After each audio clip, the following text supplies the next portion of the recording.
शिवसेना उद्धव बाळासाहेब ठाकरे गटाचे विधान परिषदेतील महत्त्वाचे शिलेदार आणि वरळी मतदारसंघातील आदित्य ठाकरेंचे खंदे समर्थक मानले जाणारे सचिन अहिर यांनी थेट उपमुख्यमंत्री एकनाथ शिंदे यांच्या नेतृत्वाखालील शिवसेनेकडून विधान परिषद उपसभापती पदासाठी अर्ज दाखल केलाय।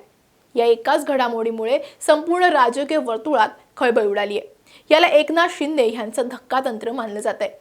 हा धक्का फक्त पक्षांतर्गत नाही तर थेट ठाकरेंच्या आमदारांनो शिंदेंच्या कोट्यातून विधान परिषदेच्या उपसभापती पदासाठी हा अर्ज दाखल केलाय।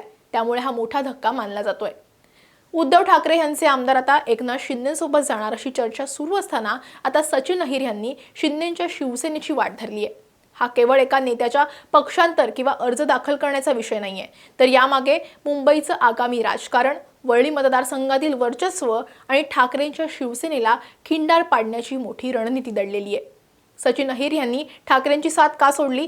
ही ऑपरेशन टायगर 3.0 ची सुरुवात आहे का? तेच या व्हिडिओतून समजून घेऊयात। नमस्कार, मी कोमल आचरेकर आणि तुम्ही पाहत आहात महाराष्ट्र टाइम्स ऑनलाईन। विधान परिषदेच्या उपसभापती पदासाठी निवडणूक जाहीर झाल्यानंतर महायुतीमध्ये ही जागा एकनाथ शिंदे यांच्या शिवसेनेकडे असणार हे स्पष्ट होतं। पण या जागेवरून शिवसेना शिंदे गटाअंतर्गत चंद्रकांत सूर्यवंशी आणि कृपाल तुमाने यांच्यात मोठी चुरस असल्याच्या बातम्या येत होत्या। मात्र ऐनवेळी एकनाथ शिंदेंनी नेहमीप्रमाणे आपलं धक्कातंत्र वापरलं। उद्धव ठाकरे गटाचे विधान परिषदेतील विद्यमान आमदार सचिन अहिर यांनी थेट एकनाथ शिंदे यांच्या गटाच्या कोट्यातून उपसभापती पदासाठी उमेदवारी अर्ज दाखल केला। या धक्कादायक निर्णयामुळे ठाकरे गटाला मोठा धक्का बसलाय। शिंदे गटाकडून सचिन अहिर यांना उपसभापती पदासारखं महत्त्वाचं आणि घटनात्मक पद देण्याचं आश्वासन देण्यात आल्याचं समजतं आणि यामुळेच विधान परिषदेत आधीच संख्याबळासाठी संघर्ष करणाऱ्या उद्धव ठाकरे यांच्या पक्षाला हा मोठा राजकीय आघात सहन करावा लागणार आहे। शिवसेनेत पडलेल्या फुटीनंतर विधान परिषदेमध्ये ठाकरे गटाकडे काही मातब्बर चेहरे शिल्लक होते, ज्यांच्या जोरावर ते सभागृहामध्ये महायुती सरकारला घेरण्याचा प्रयत्न करत होते। सचिन अहिर हे त्यापैकीच एक होते। सचिन अहिर हे ठाकरे गटाचे उपनेते आणि विधान परिषदेमध्ये पक्षाची बाजू अत्यंत आक्रमकपणे मांडणारे नेते म्हणून ओळखले जातात। शिवसेनेच्या ऑपरेशन टायगर अंतर्गत 6 खासदार ठाकरेंचं शिवबंधन सोडून शिवसेनेत गेले असतानाच सचिन अहिर यांच्या पक्षांतरानं ठाकरे गटाला मोठं भगदाड पडलंय। उद्धव ठाकरे फुटीर खासदारांच्या मतदारसंघामध्ये दौरे करत असतानाच त्यांच्या सुपुत्राच्या म्हणजे आदित्य ठाकरे यांच्या मतदारसंघात हा मोठा राजकीय भूकंप झालाय। खासदार फुटीच्या वेळी संजय दिना पाटील यांच्यासोबत सचिन अहिर यांनाही ऑफर देण्यात आल्याचं समजलंय। संजय दिना पाटील यांची समजूत काढण्यासाठी ठाकरेंनी सचिन अहिर यांच्यावर जबाबदारी दिली होती। मात्र आता तेच सचिन अहिर एकनाथ शिंदे यांच्या शिवसेनेत गेलेत। पूर्वी सचिन अहिर आणि संजय दिना पाटील हे नेते शरद पवारांच्या राष्ट्रवादी काँग्रेसमध्ये एकत्र काम करत होते। संजय दिना पाटील यांनी ठाकरेंच्या पक्षात जेव्हा प्रवेश केला त्यानंतर सचिन अहिर हे देखील ठाकरेंच्या शिवसेनेत आले होते। आता संजय दिना पाटील यांनी ठाकरेंची साथ सोडल्यानंतर सचिन अहिर यांनी सुद्धा ठाकरेंची साथ सोडली आहे। त्यामुळे खासदार फोडतानाच ठाकरेंसोबत राहूनच शिंदेंचं काम अहिरांनी केलं का असं आता बोललं जातंय। सचिन अहिर कोण आहेत ते देखील समजून घेऊयात। सचिन अहिर यांनी 1993 मध्ये राष्ट्रीय मिल मजदूर संघात आपल्या कामाला सुरुवात केली। सचिवपद भूषवल्यानंतर ते या संघटनेचे अध्यक्ष म्हणून निवडून आले। 1996 पासून ते महाराष्ट्र राज्य राष्ट्रीय कामगार संघाचेही प्रमुख राहिलेत। त्यांनी Mazagaon dock, Mahindra and Mahindra union यासारख्या संघटनांचं नेतृत्व केलंय। या सर्व उद्योगांमधील कामगारांच्या पगारात वाढ करण्यासाठी करार घडवून आणून त्यांनी कामगार चळवळीवर प्रभाव टाकला। सचिन अहिर आणि त्यांच्या पत्नीनं श्री संकल्प प्रतिष्ठान चॅरिटेबल ट्रस्टची स्थापना केली होती। वरळी फेस्टिवल आणि दहीहंडीच्या काळात ते भव्य स्पर्धा आयोजित करतात। 1999 मध्ये सचिन अहिर राष्ट्रवादी काँग्रेस पक्षाच्या तिकिटावर पहिल्यांदा विधानसभेवर निवडून आले। पुढे 2004 आणि 2009 मध्येही त्यांनी आमदारकी राखली। 2009 मधल्या काँग्रेस राष्ट्रवादी आघाडी सरकारमध्ये त्यांची गृहनिर्माण राज्यमंत्रीपदी नियुक्ती करण्यात आली होती। ते राष्ट्रवादीचे मुंबई अध्यक्षपदही भूषवत होते। 2014 मध्ये त्यांना शिवसेनेचे उमेदवार सुनील शिंदे यांच्याकडून पराभवाचा धक्का बसला। 2019 मध्ये विधानसभा निवडणुकीच्या तोंडावर त्यांनी शरद पवार यांना मोठा धक्का दिला।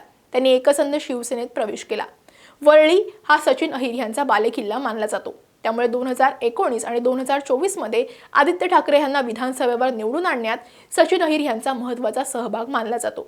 2022 मध्ये शिवसेनेच्या उपनेतेपदी त्यांची नियुक्ती करण्यात आली, तर शिवसेनेत फूट पडल्यानंतरही ते ठाकरेंशी एकनिष्ठ राहिले होते। त्यांच्यावर पुणे संपर्क प्रमुख पदाची धुरा सोपवण्यात आली होती।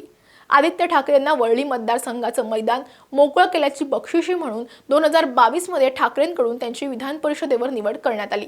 जुलै 2022 मध्ये ते ठाकरे गटाकडून विधान परिषदेवर निवडून आले होते आणि त्यांचा कार्यकाळ हा 2028 पर्यंत आहे। सध्या ठाकरेंच्या आमदारांचं संख्याबळ पाहता विधान परिषदेवर पुन्हा संधी मिळणं हे काहीसं कठीण आहे।